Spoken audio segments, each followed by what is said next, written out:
Alright, hey guys. I'd like to introduce a new way for you to receive your information on this online coursework that we're doing. I'm going to be doing some YouTube videos that include my classic lectures that accompany your PowerPoint slide notes that you have previously downloaded. It's nice that we have completed the moon unit and all of the astronomy is now behind us, and we can move on to completely different topics. This new topic that we're getting into for the current block of topic, I guess, would be Earth's atmosphere. We're going to be looking at the gases that surround the Earth that give us the environment that supports life and has supported life for almost 4 billion years. About 3.8 billion years of revolution around the sun. There have been passengers on this planet, us included, in the very recent history of our planet.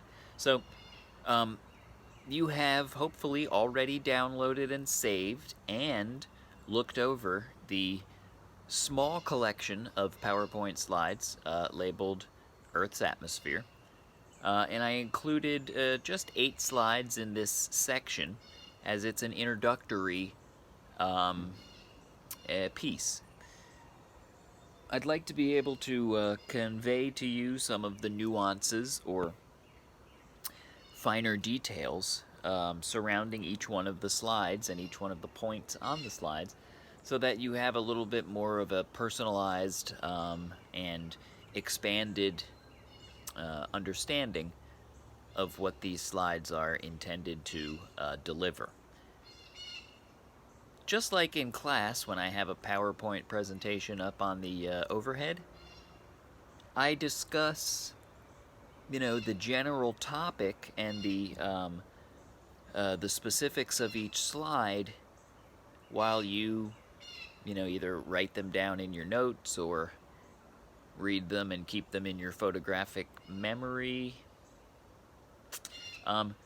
So the notes that you download, the slides that you download, they're, minimal in terms of the information that they represent. So I'm going to break these lectures up into roughly 25-minute clips per lecture assignment. I find that a 25-minute clip is long enough, for you to not lose too much focus, and without interruptions that we normally have in the classroom, like with the phone and the bathroom and all of the other stuff.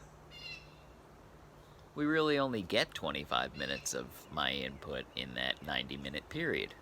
So let's dive right in. You should have access to your PowerPoint. And if you don't, if you only have one device and you're watching your device now with me on it, have your PowerPoint either saved or take notes as you would if you were sitting in class. Or toggle back and forth, watch my lecture, and then go back over the notes, the PowerPoint slides. Go over the PowerPoint slides and then watch my lecture. This will be available through May 30th, so I want you to keep up daily, but if you ever have to go back and see something that, you wanted clarification on, it will be available on Canvas through May 30th. Alright, so Earth's atmosphere. We know it is the air we breathe. It's the clouds up above that provide us shade, variable temperatures, rainfall. We have conditions like high humidity during certain seasons, and um, dew forming on the grass in the early morning. We have all of the different types of precipitation: frozen solid, snow, sleet, hail, rain, fog, and general relative humidity. We also have oxygen in the atmosphere that allows us to live. Without the appropriate level of oxygen, we have a mere matter of seconds to remain conscious, and unfortunately minutes to remain alive. So I'd like to stress sort of the value of our atmosphere and all of the things that it does for us in terms of allowing us to live and thrive and enjoy the beautiful world around us. So we're going to look at several different layers of the Earth, of which most you should already be familiar just from previous science courses and being alive for a minimum of 14 years. And we're going to work outward from the middle, eventually ending up at the atmosphere. So we're going to advance to the second slide, which is just a cool picture of the upper atmosphere, well, actually the upper layer of the troposphere, the lowest layer of the atmosphere. You're just above the clouds in this picture, taken from a commercial airline, flying at about 6 miles high, about equally as high over the cloud deck as the cloud deck lies over the surface of the Earth. When you're flying in an airplane, or if you're sitting on the Earth and looking up at an airplane flying over way, way up high that's leaving the little jet trail, their view from up there, if you haven't been in a plane yet, their view from up there is very different from our view down here. And we look up and we see these, big thunderhead clouds, or the puffy, wispy clouds of a beautiful afternoon, and they look like they're pretty far away. And they are. They're 4 miles up on average. The airplanes that fly, and if you're taking a flight out of Raleigh and going up to New York, the airplanes fly at about 6 miles high. So they're about twice as high as the cloud deck is from Earth. Pretty neat. Okay, so anyway, we'll advance to our third slide. And it's entitled Spheres Within Spheres. And this is a hint towards the shape of the planet, as we know, is spherical, and it's set up very much like a jawbreaker candy, or a gobstopper. You got, say, like a blue candy coating on the outside, and you pop it in your mouth and gobstop it around for a while, and that blue dissolves, and then you have a different color, maybe red, and then that dissolves and you have a different color, that dissolves, and then it gets to be that chalky, sugary center. Those are all individual spheres wrapped around each other. And the Earth is legitimately no different. We have the inner core of dense, solid iron and nickel, and then a larger outer core surrounds that of molten, semi-molten iron. And then the bulk of the Earth, the mantle, makes up about 80% of the volume of the Earth itself inside, and that is, molten liquid rock made up of the same mineral content, or similar mineral content, that we find in the most outer layer of the Earth, the crust. And each one of these layers are named, you're familiar, and I've just said them: the inner core, the outer core, the mantle, and the crust. Now, the crust is a very thin layer. It's on average about 10 miles thick. And if the entire Earth, to answer the first green question on the slide, says how big is the Earth, the diameter of the Earth is 8,000 miles. If you were sitting at the North Pole and you dug a hole straight down all the way through the Earth and came out at the South Pole, you would go 8,000 miles from surface to surface. 8,000 miles is pretty big. From here to California is just over 2,000 miles. That's across the entire continent. 8,000 miles is the diameter of the whole Earth. The crust is merely a very thin skin that goes about 10 miles from the bottom of your feet to the molten mantle. Just 10 miles. So let's say if the Earth were an apple, the crust wouldn't even be anywhere near as thick as an apple's skin. The crust is more like the shiny, waxy surface that lies on top of the apple skin. So you're looking at a very, very small percentage of the overall planet. Now, if you are familiar at all with math, and you're looking at the difference between diameter and circumference, diameter is from any point on the perimeter of the circle straight through the center to the opposite side. The circumference is the entire perimeter if you were to go around it, say starting here in North Carolina, going up to the North Pole, down around past the equator, around the South Pole, and back up to North Carolina, you're looking at about 25,000 miles. Quite a bit longer distance to travel than that of the diameter straight through the Earth. So the Earth's a pretty big place.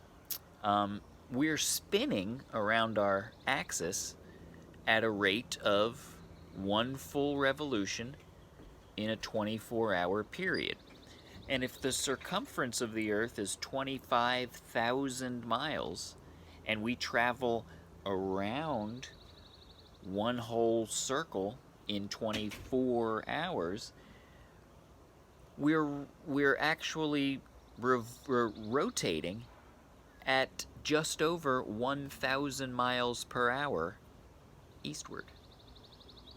That's why we see the sun rise and slowly track across the sky towards the west, because it's not moving. We're barreling eastward at 1,000 miles an hour. Just over 1,000 miles an hour at the equator. All right. So the third term on this spheres within spheres is the equator. The equator is, I'm sure as you already know, the separation or the line that travels horizontally around the circumference of the Earth at the exact midpoint between the North Pole and the South Pole. The equator is an imaginary line. Everything north of the equator is the northern hemisphere, and all of the Earth south of the equator is the southern hemisphere. We live in the northern hemisphere. We'll talk a little bit more in detail about northern hemisphere versus southern hemisphere conditions as this unit moves on. But just to get a general idea that hemi means half and sphere is three-dimensional circle. So half of the three-dimensional circle is a hemisphere. Northern hemisphere, north of the equator. Southern hemisphere, south of the equator. Meh. That's all there is to it. We live in the northern hemisphere. Even though we're considered in the southeast region of the United States, the entire continent on which the United States lies is North America in the northern hemisphere. Even if you drive all the way down to Florida, you're still in the northern hemisphere. And you take a little airplane from the tip of Florida down to the Caribbean islands. Beautiful places to visit. Still in the Northern Hemisphere. You don't get to the Southern Hemisphere until you go quite a bit farther.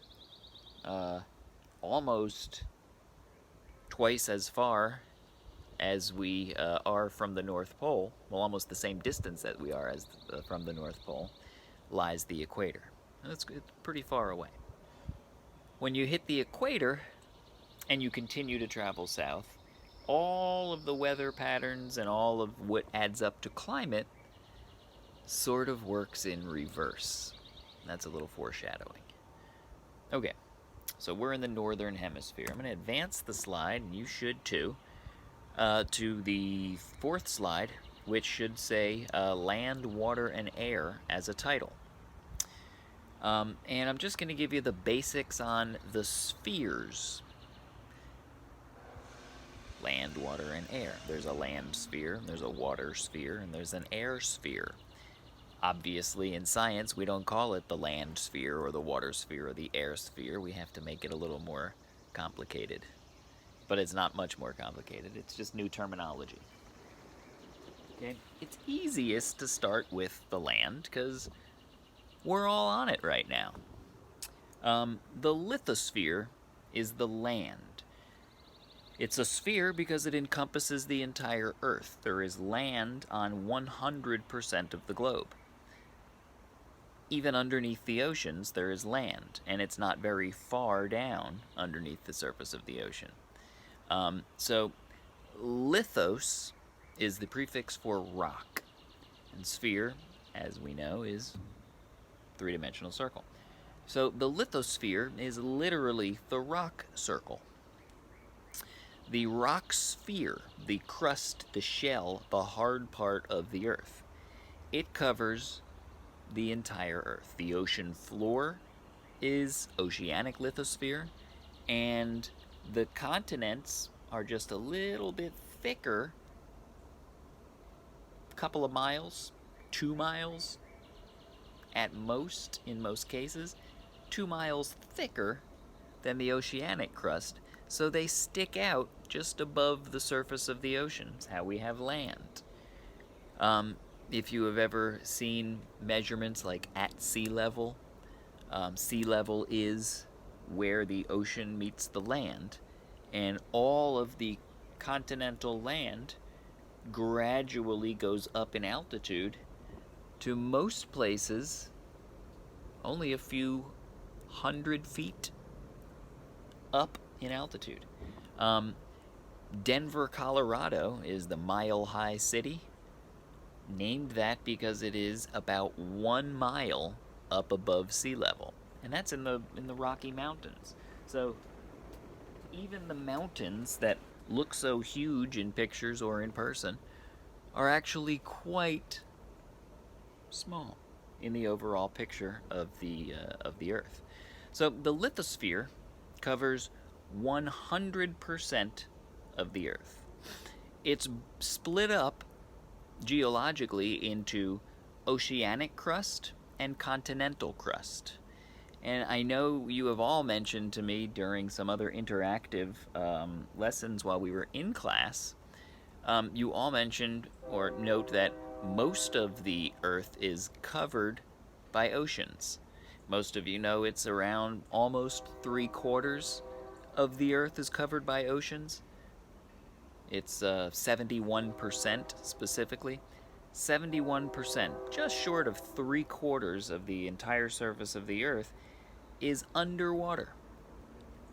So we call the crust that lies underneath the oceans, or that make up the ocean basins upon which the oceans rest, oceanic crust. Continental crust, where everybody lives, minus the few people who are at sea, on ships, submarines, and the like.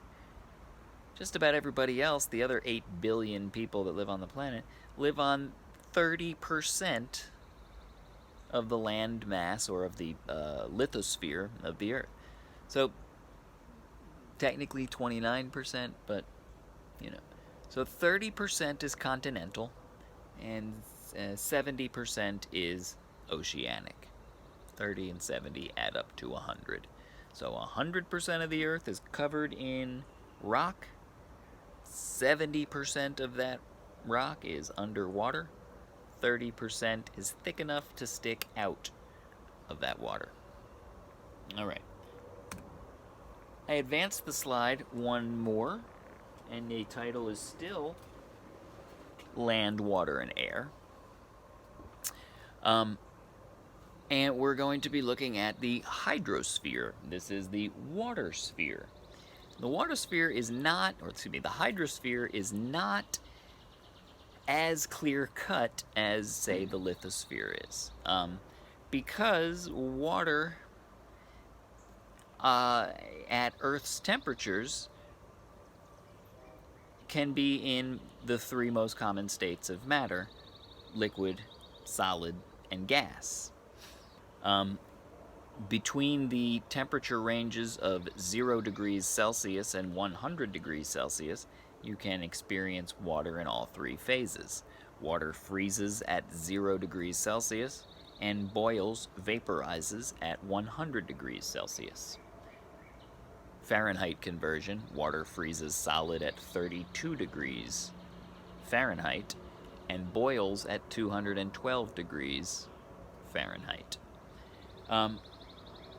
But boiling water is the highest rate of evaporation. It is not required, water does not require a temperature of 212 degrees to evaporate.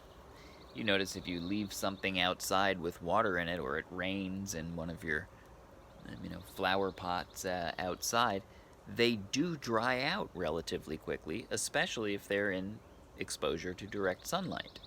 Water vaporizes out of puddles, off of lakes. It also sublimes. It vaporizes from ice. The polar ice caps not only are melting into ocean water, they're also subliming, meaning transferring directly from solid to gas without passing through the liquid phase. So the hydrosphere is all of the water that we have here on Earth and in the atmosphere. Now, what's really surprising, I think, to a lot of young scientists, young students, is the amount of water that we have is minuscule. We have a tiny little drop of water that spreads over the entire planet. The oceans are barely skin deep when you're talking about the entire size of the planet versus the depth of the ocean on average. And that water on Earth that we all need to drink and keep our linings of our lungs hydrated so we can exchange gases, breathing in, breathing out, that kind of stuff. Almost all of the water, a shocking 97% of all of the water on Earth, is salt water. It's in the oceans. The oceans make up almost all of the water that we have here on Earth. The remaining 3%, it's 3 cents on every dollar. It's like nothing. The remaining 3% of all of the water on our entire planet is the fresh water. And most of that is frozen solid at the poles, Antarctica and above the Arctic Circle in the north. So we are dealing with